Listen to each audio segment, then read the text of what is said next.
बाप रे बेटे और उसके नाम से आमीन। मसीह में आप सबको शालोम। आज की पहली तिलावत हमारे लिए इशाया नबी का सहीफा और उसके 26वें बाप में से ली गई है। आज की पहली तिलावत में भी पेशन गोई की गई है, उम्मीद मुकम्मल की रिहाई की खुशखबरी दी गई है।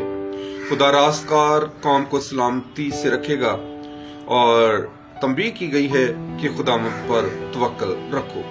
खुदावंद ज़मानों की चट्टान है, खुदावंद ज़मानों का खुदा है, खुदा जो पुश्त दर पुश्त कायम रहता है। जो बुलंदी पर है वो उनको नीचे कर देगा। उम्मीद खुदा की तरफ से इशाया नबी के जरिए से बनी इसराइल कौम को दिलाई गई है। और आज की अंजील मुकद्दस मत्ती की अंजील और उसका 7वां बाब और 21 से 24वीं आयत तक है। आज की अंजील मुकद्दस में लिखा है, ना हर एक जो मुझे खुदावंद खुदावंद कहता है आसमान की बादशाही में दाखिल होगा, और जो मेरे बाप की मर्जी पर चलता है वही आसमान की बादशाह में दाखिल होगा। आज की अंजील मुकद्दस में तमाम बात बयान कर दी गई है कि कौन सा आदमी जो है वो खुदा की बादशाह में शरीक होगा। और खुदावंद यीशु मसीह भी कहते हैं कि तुम उसी वक्त मेरे शागिर्द बनते हो जब तुम मेरे हुक्मों पर अमल करते हो।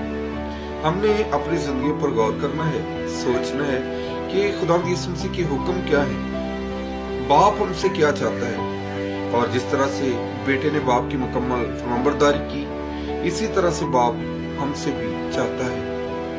और खुदा जो है वो हमसे बड़े बड़े काम नहीं चाहता है। और आज की जो अगली आयत है उसमें लिखा है कि उस दिन बथेरे कहेंगे, बहुत सारे लोग कहेंगे कि आए खुदा, मैंने तेरे नाम से नबूवत की, मैंने तेरे नाम से बदरूहों को निकाला, मैंने तेरे नाम से मौजज़ात किए, मैंने तेरे नाम से बीमारों को शिफा दी।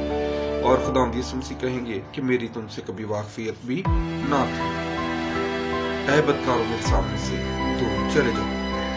मेरे अज़ीज़ों, आज भी जब हम अपनी जिंदगियों पर गौर करते हैं, अपने माहौल पर, हम भी जिस्मानी शिफा के पीछे दौड़ रहे हैं।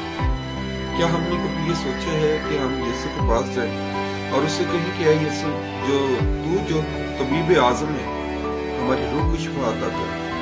हमारी रूह भी गुनाहों से लाचार हो चुकी है और हमें रूह की शिफा अता कर।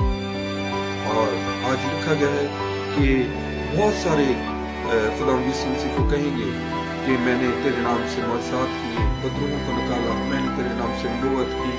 लेकिन यीशु क्या कहेंगे कि मेरी तुमसे कभी वाकफियत भी ना थी।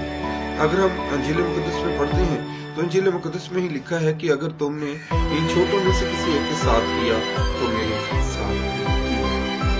तो मेरे अज़ीज़ों, खुदावंद यीशु मसीह के साथ चलने के लिए, उसके हुक्मों पर अमल करने के लिए हमें क्या करना है? हर वक्त इन छोटों का मतलब, इन छोटों को खुदावंद यीशु मसीह कह रहे हैं कि तुम्हारे जो भाई और बहन, तुम्हारे इर्द गिर्द जो लोग रहते हैं, तुम्हारे समाज में जो लोग पिसे हुए हैं, अगर तुम उनकी मदद करते हो तो तुम मेरे साथ चलते हो।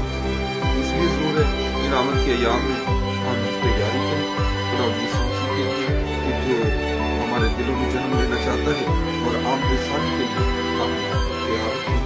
और ना जाने वो वक्त कब आएगा, वो ना कहाँ वक्त, जब खुदावंद यीशु मसीह आपने तमाम फरिश्तों के साथ इस दुनिया में तशरीफ लाए। आज का दिन मेरे लिए आपकी बाइस